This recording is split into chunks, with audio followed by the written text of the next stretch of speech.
Hey, how's it going? I'm back in the video, and today I'm going to be talking about why the Brooklyn Nets need to trade for DeAndre Jordan. Now, unless you've been living under a rock, everybody knows the Brooklyn Nets are now one of the most must-watch teams in the entire NBA, and it is not even close. Like, everybody wants to watch the Brooklyn Nets, and that is because of how exciting their offense is. Now, yes, their offense is great. James Harden is looking unstoppable. Kevin Durant is still looking good, and Kyrie Irving is still making very flashy and very impressive plays. Their offense is unstoppable and is second to none, and is probably by far the best offense in the NBA right now. Now, their biggest flaw is their defense, where their defense is the worst in the NBA, or one of the worst in the entire NBA, so it kind of evens each other out when it comes down to it. Now, yes, they've been playing very good basketball as of late, but I'm going to be going to a few reasons why I think Andre Drummond added to the Brooklyn Nets, either through a trade or either through something like a buyout market or something like that, because it has been rumors that he might get bought out as well. So,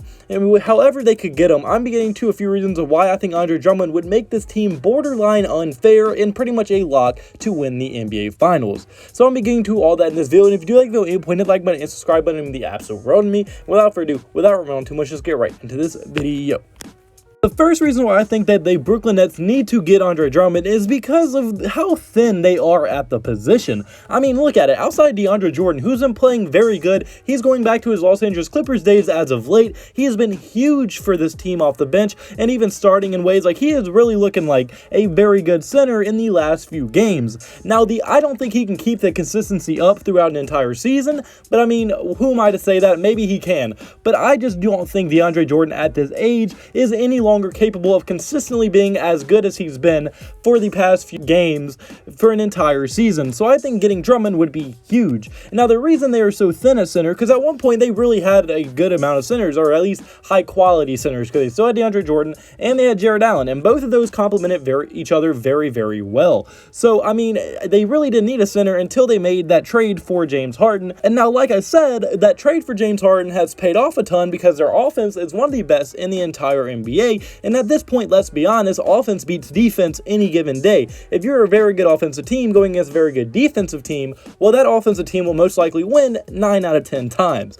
But there's still times where you have to play defense and rebound the ball. And while that whole defense and rebounding thing, the Brooklyn Nets haven't been putting in the effort on that end at all, as they are currently the 5th least in defensive rebounds per game, meaning they are getting the 5th least amount of rebounds on the defensive end per game, but they're also grabbing the 3rd least offensive rebounds per game. So when you're not getting rebounds defensively, and you're also not getting rebounds on the offensive end, that makes it very, very tough to win games. And the reason that is because you're giving the other team more possessions and you're getting very few second chance shots as well. So getting very little second chance opportunities and giving the other team a lot of second chance opportunities, that is not a good recipe to win, at least not at a consistent rate. And at that point, you're pretty much relying on outscoring everybody. And in the regular season, that strategy will most likely work because of how good you are and how talented you are when it comes offensively.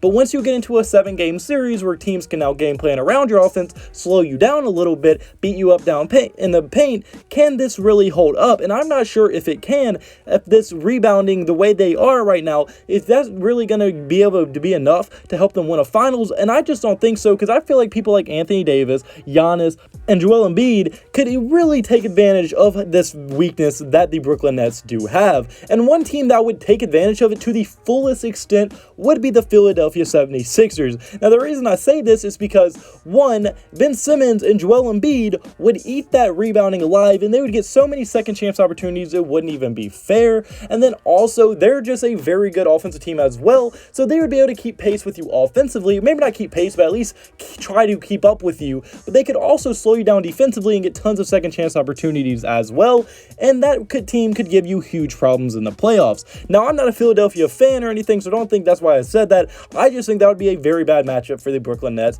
if they were to play Philadelphia in a 7-game series. Now, my second reason is going to be on the defensive end. Now, defensively, they're looking like me in math class. They just have no interest in playing defense at all. Like, they have no interest in that side of the court at all. As the Nets right now, although having one of the best, if not the best offense in the entire NBA, they have the lowest defensive ranking of all time. And a big part of that is their paint defense. Now, Brooklyn is currently giving up the most points in the paint per game. Now, that is kind of acceptable because James Harden, although not being as bad of a defender as the media would like you to think, is still far from a great defender.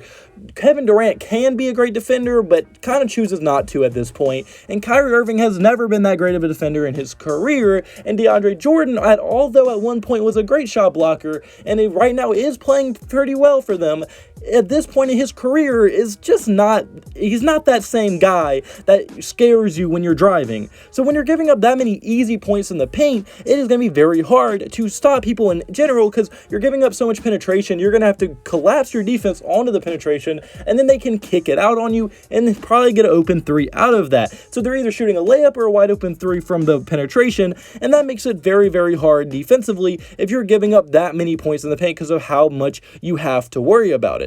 But if you add Andre Drummond to that, well, that now adds a legitimate force to your center who, is a legit 14 rebound type guy who's currently averaging a double-double on about 20 points per game. And that is huge because now you actually have a guy that teams have to respect in the paint. Like, he will block your shot and he will lock down the paint pretty much single-handedly. So if you got Andre Drummond, he would get you more rebounds by a lot. And also, he would be able to lock down the paint, which would help your points per game a ton. And the second teams have to respect your paint defense, that now makes it even harder to get open shots on the perimeter, and all around helps your defense improve as a whole. And now my third reason is it's just going to make them that much more unstoppable on the offensive end, as they already can legitimately beat you in any way. They can beat you three-pointers, they can beat you any mid-range shots, they can beat you driving, they can do anything. And now if you add Andre Drummond, the dude is still averaging around 20 to 17 points per game with the Cleveland Cavaliers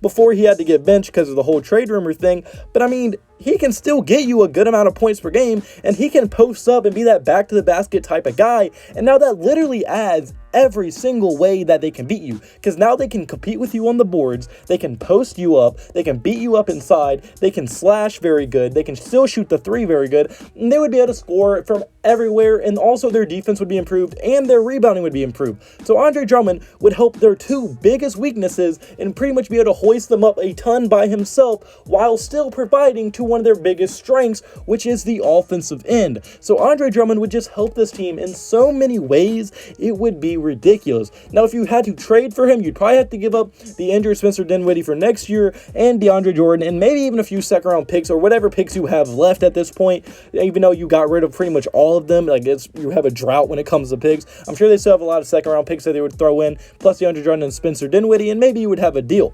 So I do think there is a chance that they could end up trading for Andre Drummond because his market kind of is low for how good of a player he actually is. He's one of those very, very underrated players because he's not flashy at all. He's a post-up rebounder guy, but that's a guy you need to win championships, and he could go such a long way for this Brooklyn Nets team. But unfortunately, guys, that's the move for this video. So comment below. Do you agree with me? Do you think that Andre Drummond could make this team a contender? Do you think they should trade for him? I want to hear your thoughts in the comment section below. If you did like the video at any point, hit the like button and subscribe button. All glory to God. Hope you have a blessed day. Have a blessed day. So you need to have a blessed day. See you in the next video. Goodbye. Boo. Blah.